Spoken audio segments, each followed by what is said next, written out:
Dios los bendiga mucho, sean todos bienvenidos a este video de temas bíblicos que para la gloria de nuestro Señor Jesucristo y la edificación de ustedes les presento.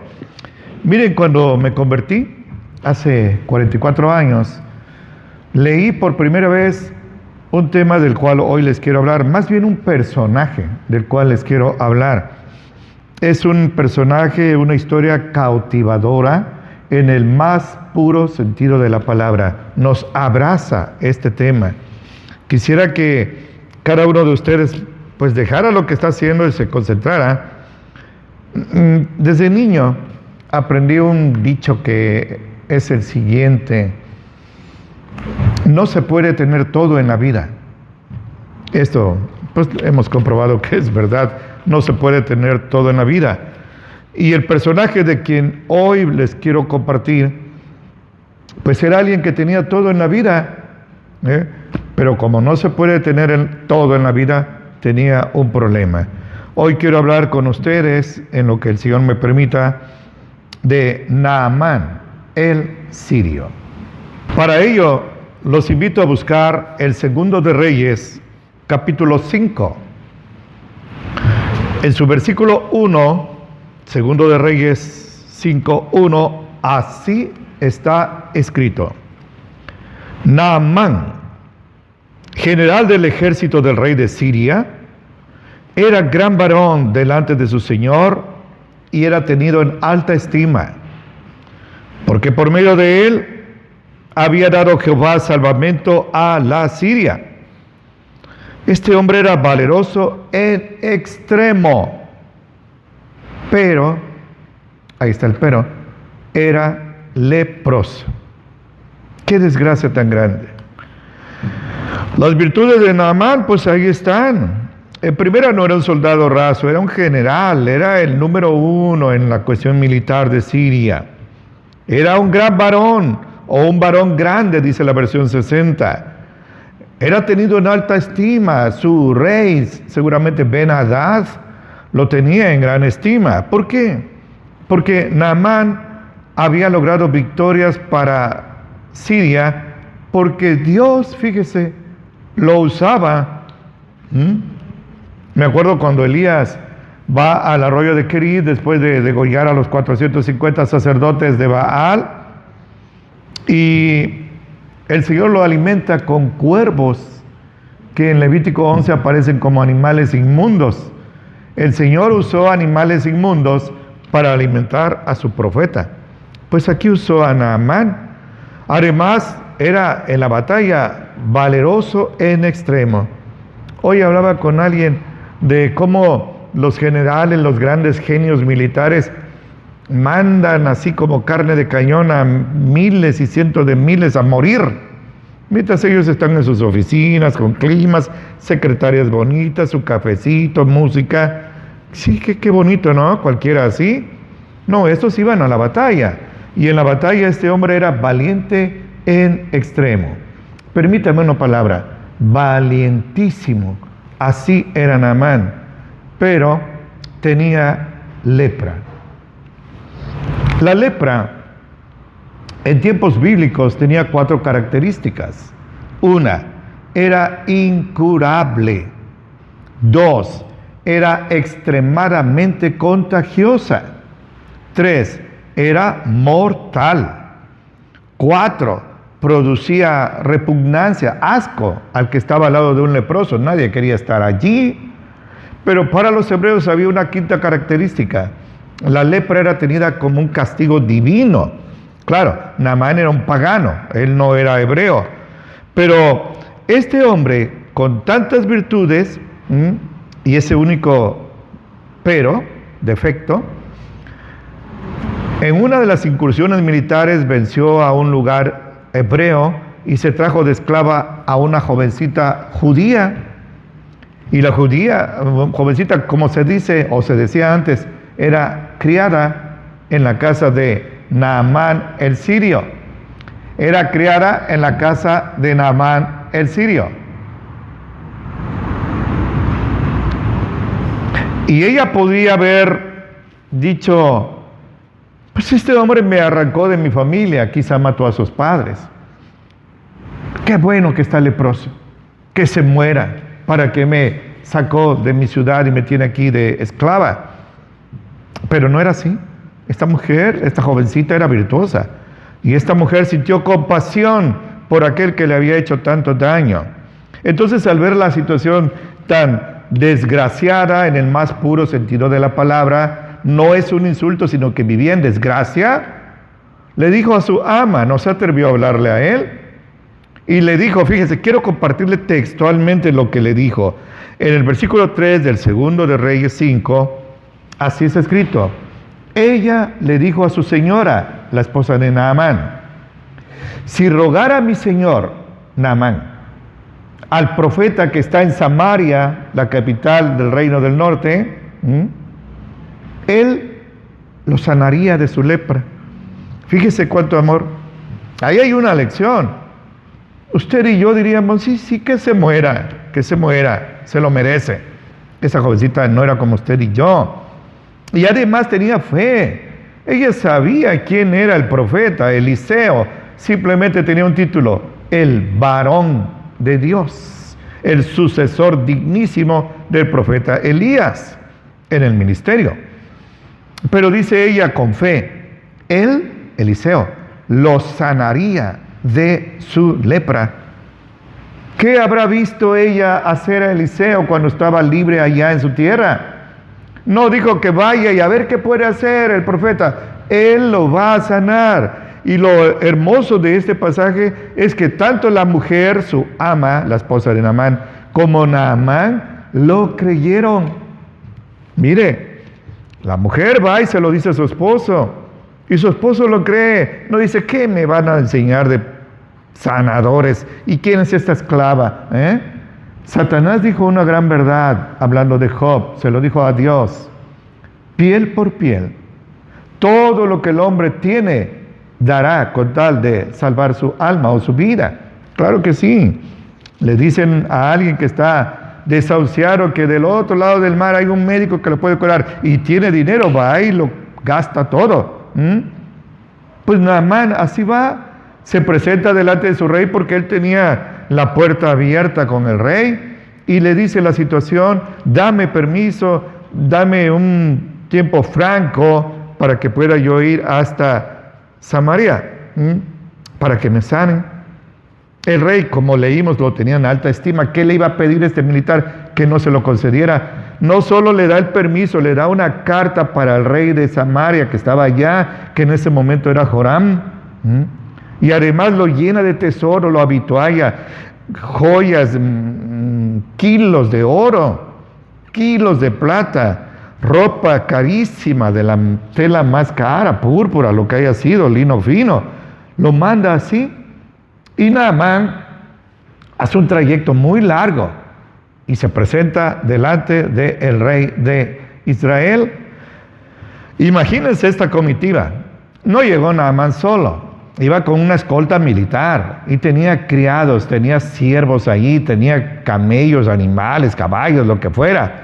Era impresionante su llegada. Todos lo notaron y se presenta delante del rey Joram y él le dice así, en el versículo 6, así está escrito, tomó también letras para el rey de Israel que decían así, escúcheme, enseguida que lleguen a ti estas letras, se las iba a dar Naamán, él era el portador, sabe por ellas que yo te envío a ti a mi siervo Naamán para que lo sanes de su lepra.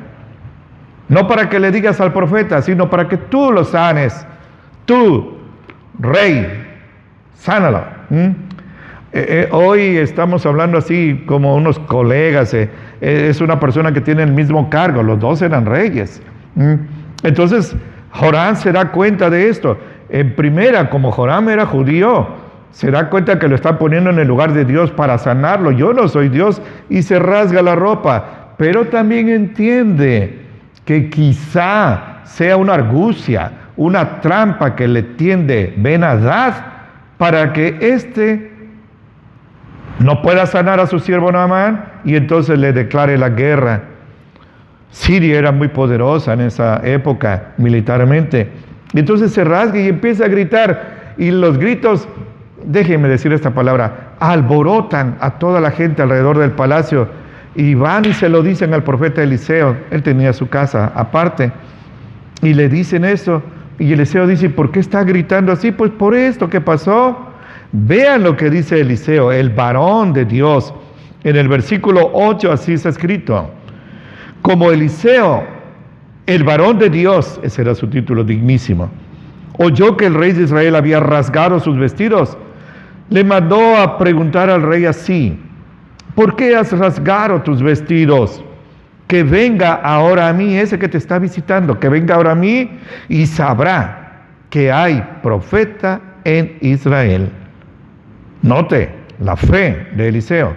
No, que venga a mí y aquí vamos a ver qué medicina le damos, qué tratamiento. No, sabrá que hay profeta en Israel.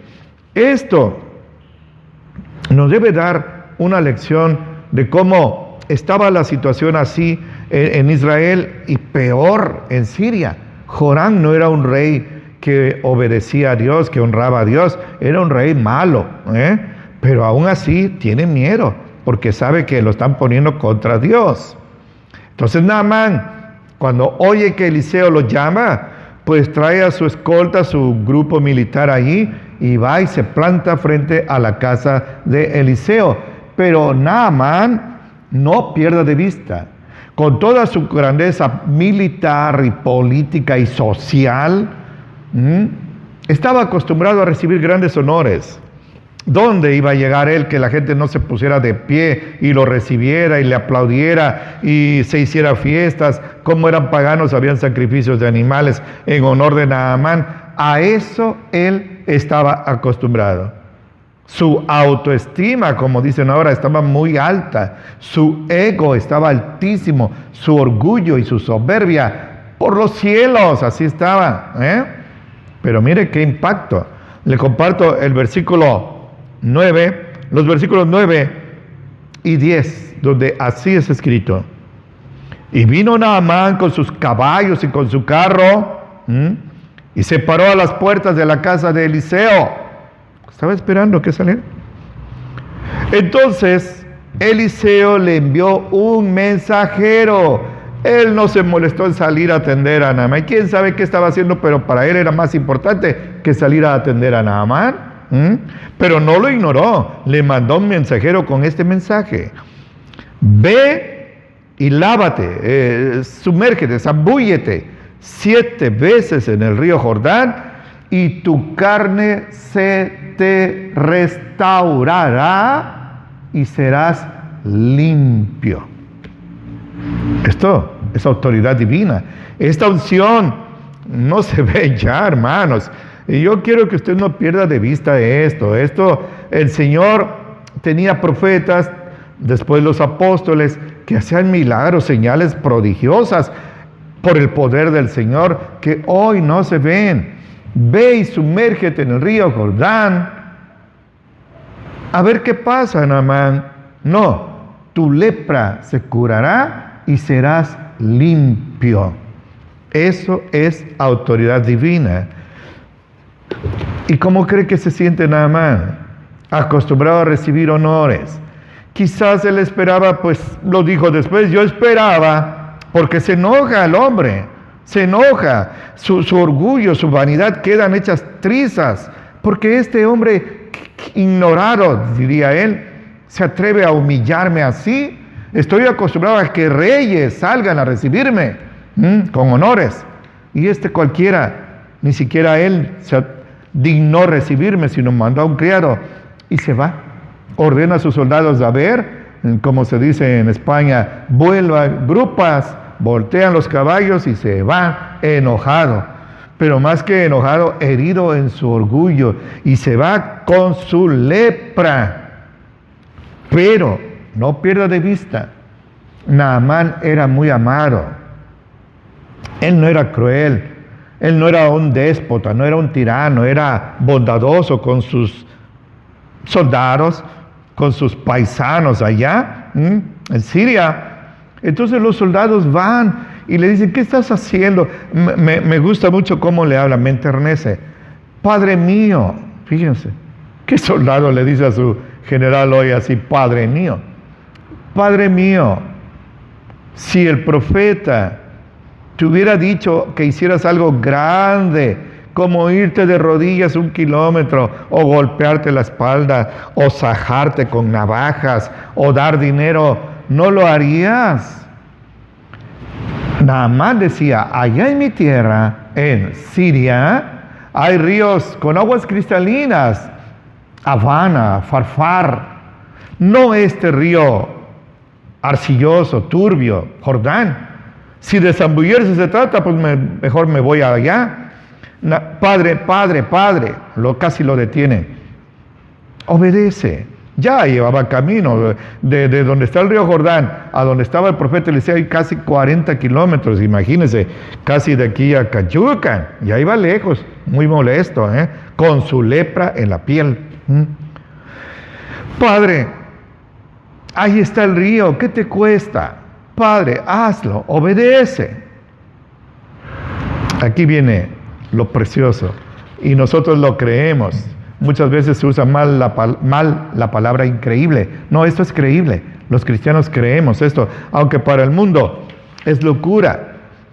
En el versículo 14 del 2 de Reyes 5, así es escrito.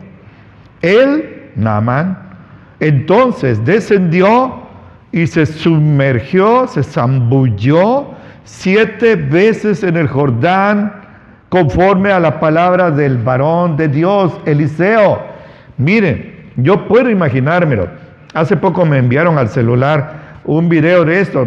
Son artistas, se les están pagando un salario. Pero qué impactante es.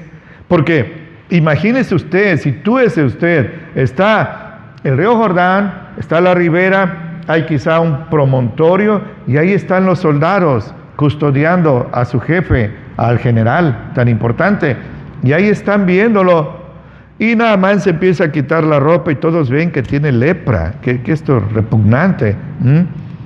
Se mete al río sin fe. Escúcheme con su corazón, no con sus tímpanos. Sin fe. Él no creía que iba a sanar. Se sumerge una vez, 2 veces, 3 veces. Casi puedo ver que le dice a sus soldados, ven que estoy leproso, no tiene caso. Casi puedo imaginarme a los soldados, llevas 3, una vez más, 4, 5. En la 6ª, Naamán sale leproso y le dicen, una más. Se sumerge y dice la escritura, y se lo voy a compartir textualmente para que usted se goce en lo que hizo el Señor aquí. Dice el versículo, la parte final del 14, y se sumergió 7 veces y su carne se volvió como la carne de un niño y fue limpiado. Permítame un comentario. Aleluya por miles, aleluya por miles.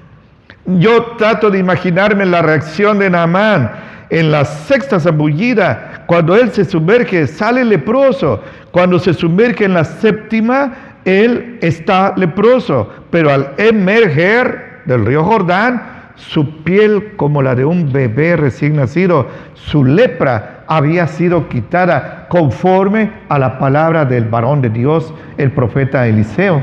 ¿Qué le parece? Y los que lo amaban lo vieron, fueron testigos oculares. ¿Cómo cree usted que reacciona Naamán? No creo que lo haya tomado con tibieza, con frialdad. Gritó de alegría, saltó, lloró, se arrodilló, abrazó a los suyos, todos con él contentos, día de victoria, de fiesta. Ahora ya no era el apestado, ahora era un hombre normal. Pero aquí vienen unas enseñanzas, unas lecciones que nos da Naamán. Yo aquí quiero que usted aprenda algo, no lo pierda de vista. El poder sanador no estaba ni en Eliseo, ni mucho menos en el agua del río Jordán. El poder sanador estaba en la obediencia a la palabra del Señor a través de Eliseo. Eso es lo que cuenta. Una mujer con flujo ginecológico 12 años, Entre la multitud dijo, si yo tan solo toco el manto del Señor Jesucristo, sanaré de mi azote. Se escurrió como pudo ahí, alcanzó, extendió la mano y tocó el manto. Y en ese instante, ¿cómo habrá sido su azote? Que en ese instante se sintió que la fuente de su hemorragia se paró, gloria a Dios. Y Jesús sintió, así dice nuestro hermano Marcos, que virtud había salido de él. Esto no lo ve usted, no lo ve usted. No se deje engañar por esos sanadores que hay ahora. El que sana, su nombre sagrado es Jehová, Rafa, Él es el Señor. Lo que sanó a esta mujer no fue la túnica del Señor, porque cuantos se apretujaron y empujaban al Señor y tocaban la túnica y no sanaban. Fue su fe en el Señor. Tan es así que el Señor le dijo, tu fe, no tocar mi túnica, tu fe te ha salvado. Viniste por sanidad, pues te llevas más, te llevas la salvación por su fe en este Mesías que ella estaba esperando y que ahora estaba allí. Ahora, no pierda usted de vista que Naamán obedece y de mala gana va y se sumerge. Le repito el versículo 14, así está escrito. Él entonces descendió y se zambulló 7 veces en el río Jordán, conforme a la palabra del varón de Dios, y su carne se volvió como la carne de un niño y fue limpio. Así, instantáneamente y para siempre. Nada de que mañana vuélvete a zambullir. No. Una sola vez, instantáneamente y para siempre. Y aquí quiero tocar 4 aspectos doctrinales. La verdad me pierdo en el tiempo. No sé a qué horas empiezo, pero yo oro al Señor para que usted no se fastidie de la palabra del Señor. No le estoy predicando mis experiencias y lo que yo soñé anoche, sino la palabra de Dios, que aunque el cielo y la tierra pasen, no va a pasar. Lo que llama la atención, en primer lugar, sobre Naamán, es su gratitud. ¿Cómo valoro, amo y respeto esta virtud? La gratitud. Muéstreme una persona que sea agradecida en lo que sea, tiene mi respeto. Muéstreme una persona malagradecida, ingrata, como aquellos 10 leprosos que sanó el Señor y solo uno regresó a darle las gracias. Una persona así no merece respeto. Naamán, que sabía, si alguien sabía lo que era sufrir de lepra, era él. Las noches allá en el palacio, las noches en su casa con su esposa, con sus niños, saber que producía asco, aunque lo respetaban y lo querían, pero producía asco, repugnancia. Se había acabado para siempre, gracias a que alguien a quien él no conocía porque él era pagano, lo había sanado. Entonces regresa y le muestra gratitud. Aunque eran casi 40 kilómetros, regresa a mostrarle gratitud a Eliseo. Y lo hace no solo con su corazón, sino de la manera humana. Le da tesoros. Te ruego que aceptes esto. Se lo comparto. Así está escrito, versículo 15. Y regresó al varón de Dios, él y toda su compañía, todos sus soldados. Y se puso delante de Eliseo y le dijo, fíjese esta frase, escúchela con su corazón, no con sus tímpanos. He aquí ahora, reconozco que no hay Dios en toda la tierra, tiene de mayúscula, sino solo en Israel. Ahora reconozco, no sé si ya sabía el nombre que tenía Eliseo, que tu Dios es el Dios verdadero. ¿Qué es eso? Conversión de un judío prosélito que ahora había una distancia al pagano sirio que llegó. Ahora reconozco que no hay Dios en toda la tierra sino solo en Israel. Te ruego que recibas algún presente, mis regalos. El rey me los dio para ti. Joyas. No sé, si tiene un cofre y lo abre y las joyas. Monedas era poco, las joyas, las gemas que traían eran valiosísimas, diamantes, esmeraldas, rubíes, lo que usted me diga. Eso es gratitud. Aquí hay una lección. Hace años, yo he tratado muchos hermanos, miles. Se ora por ellos cuando el agua llega hasta acá. Y cuando el Señor en su misericordia responde a la oración y descienden las aguas, se olvidan de Dios.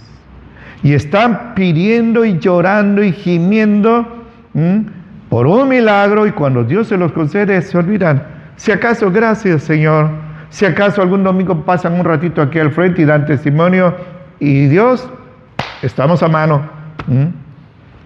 Hace años, hace unos 35 o 40 años, conocí una persona en un poblado, Oluta, por Acayucan, que leía una columna que yo escribo en el periódico, todavía la escribo, ya más de 30 años. Y se comunicó por teléfono, no habían celulares. Y yo le dije, algún día la voy a conocer. Sí, cuando venga aquí a Acayucan, brínquese a Oluta, y ya platicamos. Lo hice. Busqué un hermano que vivía en Oluta, ya está con el Señor. Y me dijo, sí, la conozco, nada más que le digo algo, hermano. Su papá es un brujo, es el brujo de aquí de Oluta.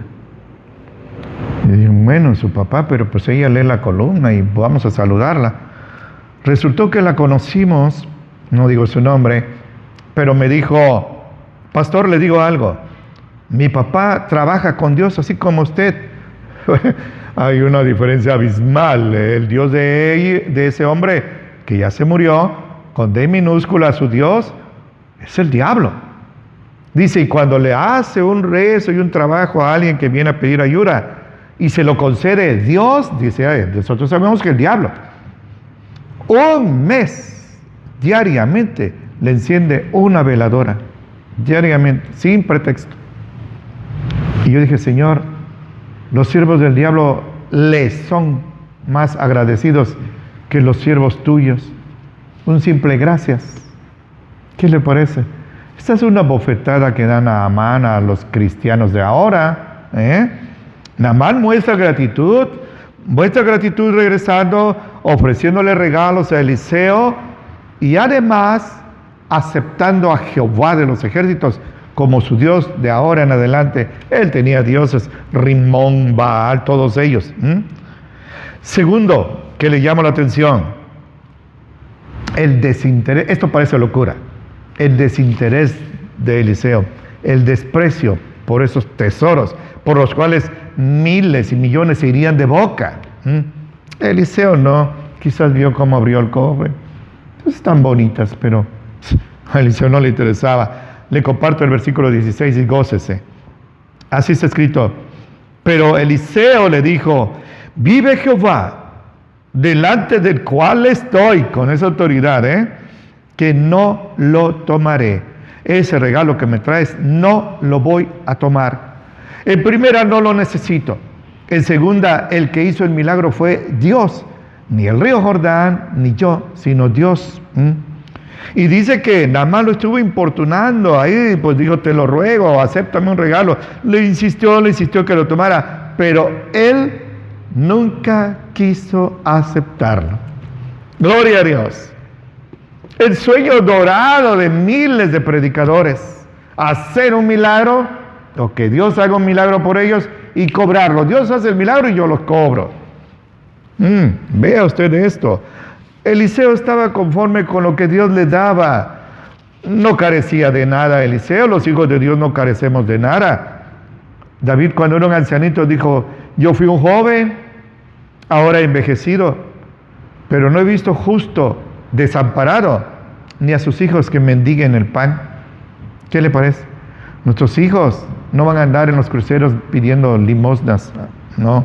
Tenemos una promesa fiel del Señor. Ahí donde nomás nos duele, nuestros hijos no van a andar mendigando. Aquí vemos ese tercer punto de los 4 que le estoy compartiendo. La conversión genuina, auténtica, no de labios, de Naamán. Lo que dice es un pasaje precioso. Se lo leo textualmente. Versículo 17. Cuando Naamán se convence de que Eliseo no va a aceptar los tesoros, le dijo así, te ruego pues que me des, dice, yo soy tu siervo, tu esclavo, fíjense, el general ante Eliseo, un don nadie, diría la gente, pero delante de Dios un grande. Yo soy tu siervo y te ruego que me des una carga de un par de mulas de esta tierra. Eliseo, déjame llenar unos costales y ponerlos sobre estas 2 mulas que llevo, pero de esta tierra, como se acostumbra a decir, tierra santa. ¿Para qué? Porque, escúcheme, de aquí en adelante tu siervo, tu esclavo, no sacrificará holocausto ni sacrificio a otros dioses, sino solo a Jehová. Aleluya por miles. Aleluya. Miren lo que está diciendo un hombre, no alguien que habla y no cumple. Este era un varón. A partir de ahora renuncio a todos mis dioses. No tenía teología, no tenía doctrina, pero se daba cuenta que todos sus dioses ahí estaban pidiendo y nunca lo sanaron. Y en la primera ocasión, ¡pum!, lo sanó totalmente. Gloria a Dios. A partir de ahora solo voy a sacrificar mis ofrendas a Jehová de los ejércitos.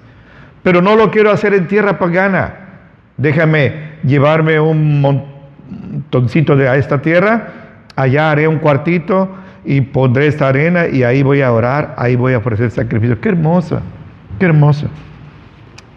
Mi hermano y hermana, en la medida de sus posibilidades, construyase un pequeño cuartito, un espacio que sea como su Getsemaní para usted, su huerto de Getsemaní de los Olivos, donde esté usted a solas con Dios, donde no se ponga música mundana, no se coma ahí grandes banquetes, sino solo para la oración. Esto Naamán lo hizo así. Es hermoso, ¿no? Se entiende que Eliseo aceptó. Pero, punto final. Naamán ya renunció a sus dioses falsos, paganos, diabólicos, pues. Ahora solo va a adorar a Dios. Pero se acuerda que él es un súbdito. Arriba de él está un rey allá en Siria. Y Ben-Hadad no se está convirtiendo, no vio el poder del Señor. Ben-Hadad va a seguir adorando a sus dioses. Y él piensa, y cuando Ben-Hadad, mi rey, me diga, acompáñame al templo de mi Dios, ¿qué voy a hacer? Entro, Eliseo, ¿qué hago? Se entiende que Ben-Hadad ya era un anciano y tenía que llevarlo así del brazo. Dice, si mi rey, mi Ben-Hadad, se inclina ante su Dios, que ya no es el mío, si yo me inclino por el peso de mi rey, ruégale al Señor que no me castigue por eso. Fíjese, qué bonita manera de pensar. Hasta me parece infantil, como un niño. Yo voy a ir, pero tú sabes. Cuando yo llegué aquí, yo pensé, llego a la puerta de tu casa, yo pensé, sales tú, invocas a tu Dios, pones tu mano en mi piel y sano. Y en lugar de eso me mandas un criado. Me humillaste. Pero qué bueno, porque gracias a esa humillación, hoy estoy sano. Humillado, pero sanado. Pero ahora yo sé que humillarse delante de Dios, en lugar de ser degradante, es exaltante. Queda uno arriba, se acerca uno al Señor. Nunca es un hombre o una mujer más grande que cuando se arrodilla delante de Dios. Dije de Dios con la D mayúscula, no delante de un monigote diabólico. Vea esto. Entonces, pues tiene ese prejuicio, nada más, ¿qué voy a hacer? Ese escrúpulo, ¿qué voy a hacer? ¿Me va a castigar Dios si entro al templo de un dios pagano, Rimón? ¿O si me inclino ante él por el peso de mi rey? Se lo vuelvo a leer, ¿sí? Versículo 18, así está escrito. Que Jehová me perdone. Acuérdate, Eliseo, que yo soy tu siervo. Que cuando mi Señor entre en el templo de Rimón para adorarlo y se apoya sobre mi mano, si yo también me inclino, pero no por Rimón, ya te dije que solo ante Dios, el verdadero Dios, sino por el peso de mi amo. Si yo me inclino en el templo, si en el templo de Rimón me postro y me inclino, que Jehová me perdone. Dile al Señor que no castigue a tu siervo si yo me inclino ante Rimón, porque no me estoy inclinando ante Rimón, sino por el peso de mi rey. Cuando yo me convertí, se me enseñó con la mejor de las intenciones, con una teología equivocada, pero con la mejor de las intenciones, y para los efectos es lo mismo, es malo, que no fuera yo a meterme a un templo católico. De ahí me sacó el Señor. Porque si entraba yo ahí, se me enseñó así. No me río ni nada. Se me enseñó que los demonios podrían poseerme, que podía yo quedar afectado. Y me tocó estar en funerales de amados, de amigos, y pues yo tenía miedo de entrar, no se me fuera a meter un diablo allí, y me quedaba yo en el arriate, sí, muy reverente, pero afuera. Es lo que le está diciendo Naamán. Eliseo, si yo entro, no me vaya a castigar Dios. Y Eliseo, escúcheme. Eliseo no le dijo, ni se te ocurra meterte a ese templo pagano, los diablos se te van a meter. No, hermano. Nuestro hermano Juan dice en la primera de Juan 4:4 que más grande es el que está en nosotros, el Espíritu Santo, que el que está en el mundo, Satanás. Si ustedes cristianos, si ustedes cristianas verdaderos, no les va a poder poseer ningún demonio, porque usted es templo del Espíritu Santo, como está escrito en 1 Corintios 3:16, y no pueden cohabitar. ¿Qué comunión puede tener la luz y las tinieblas? Los demonios y Jesucristo, ninguno. Nosotros somos templo del Dios viviente. Escuche la respuesta de Eliseo. Eliseo le dijo, versículo 19, y así está escrito: vete en paz. Lo bendijo. Vete en paz. Se fue pues Naamán de él y caminó como el espacio de una milla. Ahí sucede algo que no es que no sea importante, pero no tiene relación con lo que yo le estoy diciendo ahora. Aquí termino yo mi exposición. Vea usted cuántas doctrinas, cuántas enseñanzas nos da desde el Eliseo, desde la jovencita secuestrada, esclava, criadita, de la fe de Naamán, de su esposa, pero también vea usted la lección de la soberbia de Naamán, que tuvo que ser hecha trizas, pedazos, escombros, para que pudiera él ser sanado. Si él se hubiera ensoberbecido, así se hubiera regresado, muy digno, con toda su imagen, todo lo que la gente decía de él, intacto, pero leproso. Y no solo se hubiera muerto de la lepra, se hubiera ido al infierno y de ahí al lago de fuego y azufre. En cambio de eso se humilló, lo forzaron, sí, pero él se humilló. Él pudo haber dicho no, y dije y punto. Aceptó el consejo de sus amados siervos y se zambulló 7 veces del Jordán. Sanó no solo de su lepra, sino de la lepra de su espíritu, de la lepra de su alma, que era el pecado. Y Naamán tiene vida eterna. Seguro que su esposa oyó lo que Naamán recibió allá en Samaria y se convirtió. Es lo más probable. Pronto lo vamos a comprobar. ¿Para qué pelear sobre eso? No quisiera, pero debo terminar por razón del tiempo con esta palabra. Ha sido una gran bendición para mí esta palabra. Salmo 138, versículo 6. Y le pido que la escuche con su corazón, no con sus tímpanos, y la grabe en su corazón. Así es escrito, 138, 6. El alto Jehová atiende al humilde, pero al altivo, al soberbio, al lleno de orgullo, lo mira de lejos. Que se lo repita con gusto. El alto Jehová atiende al humilde, mas al altivo mira de lejos. El Señor no quiere trato con los altivos. Desde Lucero, que se enorgulleció siendo un querubín, protector, fuerte, poderoso, hermoso, sabio, no quiere nada con los soberbios. Pero si usted se humilla, le comparto esta palabra de Jesús: el que se humilla será exaltado, pero el que se exalte será humillado.